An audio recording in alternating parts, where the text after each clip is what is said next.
I had to vanish from my own life because my parents wouldn't stop breaking into my home. This is my story. It started with subtle signs.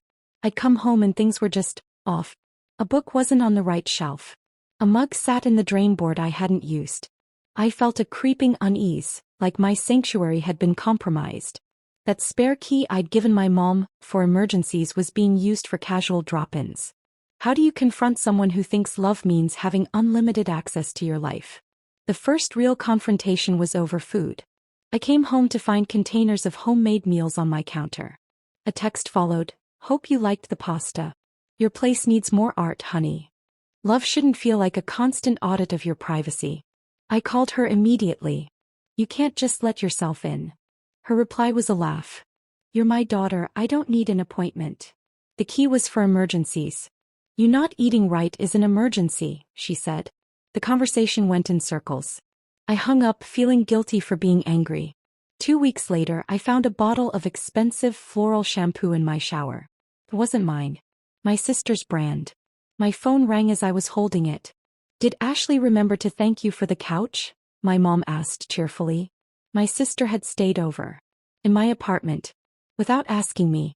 "Mom gave me the key," my sister said later, bewildered by my frustration. "You weren't even home." That phrase became their mantra. Phone screen with texts, as if my absence was an open invitation. I drove to their house, the familiar suburban driveway feeling like a trap. The smell of my childhood, pot roast and pine cleaner, filled the kitchen. "I need my key back," I said. The warmth vanished from the room. My mother's face cycled through hurt to defiance. "After all I've done, you're locking me out?" My father, usually the peacemaker, crossed his arms. "We're not giving it back.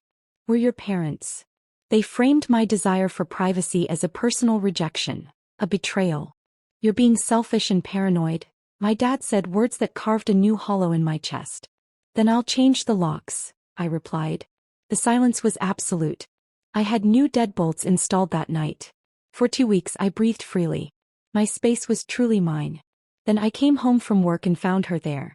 Sitting on my sofa, sipping tea, a magazine in her lap. My blood ran cold. "How did you get in?" She held up a shiny new key. "I had a nice chat with your landlord. He understood a mother's worry. She'd gone behind my back, painting me as unstable to get access. I called my landlord, livid, establishing new rules. Changed the locks again. Sent a formal letter. It was a full-scale defense of my own home. 3 weeks of quiet. I started to relax. Then I came home to my window screen on the floor inside my living room. Freshly folded laundry on my bed. A warm casserole in the fridge with a note. "You're not eating enough. Love, Mom." She had climbed the decorative trellis. My 56-year-old mother scaled a wall to get into my second-story apartment. When I called, furious, her defense was withering. "It's not breaking in when it's family. If you'd just give us a key, I wouldn't have to go to such extremes." My dad, when I called him, backed her up. "Just cooperate, Diana. You're making this so hard." When family becomes the excuse, the boundary becomes the enemy. That was the turning point. I realized no lock would ever be enough. Their sense of entitlement was the lockpick. I made a drastic decision. I found a new building across town. A high-rise with a doorman, keycard elevators, and strict guest policies. I told no one. Not a soul. I rented a truck, called 2 friends from my book club who had zero connection to my family, and we moved everything in a single secret day. I cleaned the old apartment spotless, dropped the keys in the landlord's box and vanished. For a few days I maintained normal text. Then I stopped responding. The panic set in on their end. My phone blew up with calls, texts, voice marks spiraling from concern to raw fear. "We're at your apartment. It's empty. Diana, where are you?" I let the panic build. I let them sit in that empty space, wondering, fearing the worst. Phone vibrating on table. After hours of their terror, I called back. "Why?" I asked calmly. "Are you inside my apartment right now?" The stammering silence was everything. They'd broken in again, finding nothing. "I moved," I said. "Because you refused to respect a single boundary." The accusations flew. I was cruel, paranoid, ungrateful. "Give us your new address." My answer was simple. "No," I laid it out. "We could have a relationship, but it would be in public spaces on my terms. My home was off limits. Forever. That was months ago. They don't know where I live.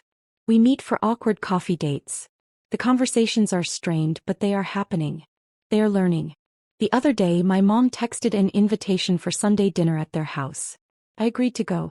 It's not a full reconciliation. It's a fragile start, built on a line I finally drew in the concrete. Look directly at camera. My story is for anyone who's been told that setting a boundary is an act of war. Sometimes protecting your peace is the most loving thing you can do, for yourself. If this resonated with you, please hit the like button and share your thoughts. It helps our community here at urbantales_41 grow. Thanks for listening.